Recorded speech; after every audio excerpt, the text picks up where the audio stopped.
Hey guys, it's your boy Arj, and you just saw some top nonsense. Trust me, I already know how dumb it is. I actually have to make a video on this topic, but I've been seeing these very comments pop up way too much, and you have to imagine, what in the hell? I know I need to stop this epidemic of misinformation, and I know I'm doing Mastar Media a big favor by doing so I'm gonna do it right now. I mean, how is it even possible for people to truly believe this fan animation? Yes, fan animation, it literally says it in the title, the description, the comments. I think Mastar even says it in the video. How do they truly believe this is going to be the actual trailer Toei Animation has released? There's a big damn badge in the very corner of the video from Mastar Media, who created this fan animation. I mean, the animation is good for a YouTube animation, but for an actual episode of Dragon Ball Super, let alone a big budget movie, the mind actually boggles how people thought this was real. Let me truly break this down for any of you who actually thought for a second Akumo is a real character. Just because Mastar has cleverly used some clips taken straight from the official trailer and used the background which is the same color, this does not mean any character he draws within this trailer is now real. Yes, some of the story he uses, such as Android 17's wish, bringing back the 6 erased universes mentioned in the show, is a good one, and it's animated and explained well too. But this is just an old theory that he has brought up, a theory that I actually posted months ago that blew up, that you can check out. But even I will say it's just a theory. I may have said it in an entire video, but it's just a theory, it's not fact, and most importantly, it's not confirmed in any way. As far as this dude called Akumo, being known as the father of all Saiyans, the creator of True Ultra Instinct, and apparently once the god of destruction of more than one universe? I mean, come on bruh, the guy damn well knows this is some straight fan fiction. Mastar Media is having a bit of fun, and he's just gone to town with a lot of different ideas. Do you guys not remember all Saiyans are named after vegetables? Does Akumo sound like a vegetable? Do you not remember there is only one god of destruction for each universe? Do you not remember the angels are the ones who know and teach Ultra Instinct? So why in the hell would beings as high as the angels be learning techniques from a god of destruction, much less a Saiyan? There's a lot more to point out here for anyone who was actually slow enough in the head to think this was real, but to be honest, I'm not completely surprised as this man Mastar Media somehow managed to get nearly 9 million views on this thing.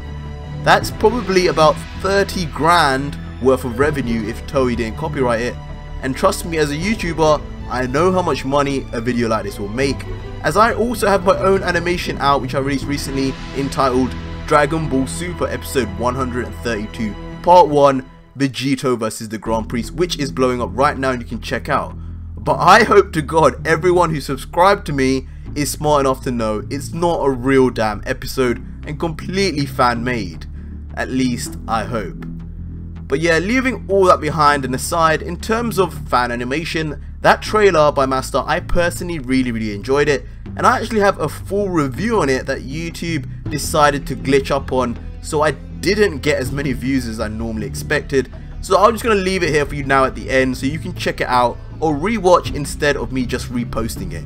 I go through the quality of the animation, the problems with the story and the plot holes, and a lot of other stuff, so yeah, stick around and enjoy that.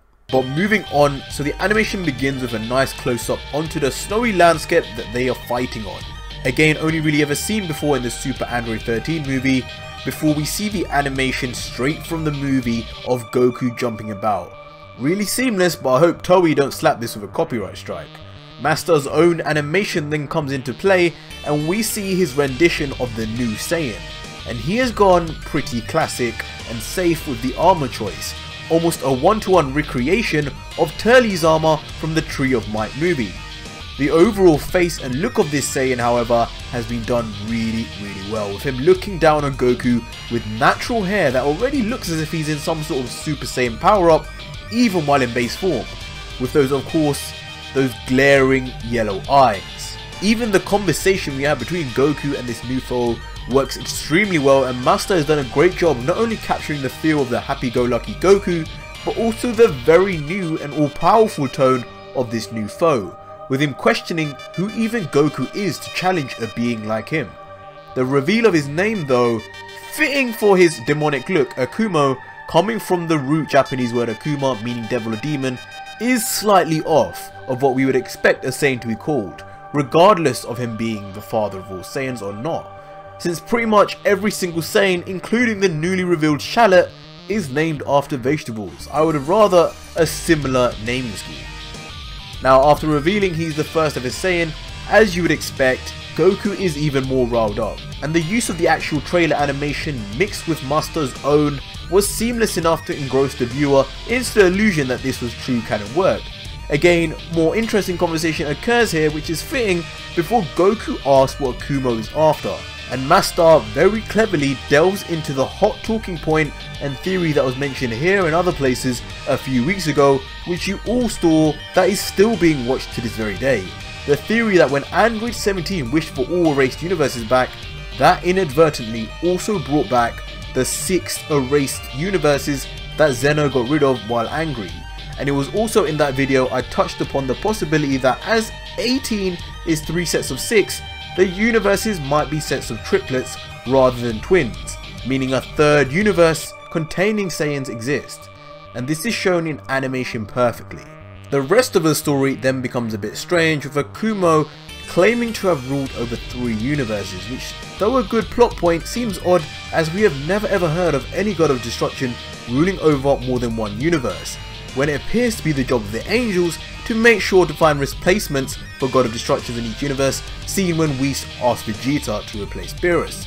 Though, if this is a possibility, this could serve as a great motivation for a power-hungry individual to lay claim to every universe, destroying all of the Gods of Destructions in the process, perhaps in some sort of revenge to Zeno. However, unless Master reveals that through doing this Akuma will gain some sort of power boost that will allow him to defeat Zeno, then there is little stopping the Omni King from repeating history and wiping Akuma off in an instant. When Goku does eventually turn to Super Saiyan 1, it is another poignant moment in this fan animation, as this is what you would exactly imagine Goku to do, not only because he likes to test his opponent, but also to gauge the reaction of the first ever Saiyan to a Super Saiyan transformation. Akuma then references that he's not the true Super Saiyan transformation, before quite rightly transforming into a form that is reminiscent of Kale and Broly, who were said to possess the true form of a Super Saiyan. A good touch there from Master Media, which is canon. Some great fight scenes then follow up, which I'll let you enjoy, but Goku even goes blue in there, which barely phases Akuma in legendary form, before Goku reveals true Ultra Instinct. We all know the movie will most likely feature this form, and Master knows it too, so it was perfect time to reveal this. But what was also perfect was the idea that Akuma was the inventor of it. Now, we all know as fans that the angels are the ones who teach Ultra Instinct, and they are the ones who know it, and they themselves are children of the Grand Priest, who more than likely is the true originator of Ultra Instinct. But we can give Master some creative license here to bend the rules here for the sake of his animation. Seeing Ultra Instinct versus Ultra Instinct will definitely be hype as hell, and I look forward to reviewing more pieces exactly like this in the future. So keep up the great work, Master Media. But yeah guys, that was it for today's Dragon Ball Super breakdown and analysis video, and I do hope you go and check out Master's video down below if you haven't already to see the full animation. But let me know down below what your opinions are on his work. Has he caught on to something? Has he caught on to who this Mystery Saiyan really could be? Or do you think he's gone too far with him? Let me know down below.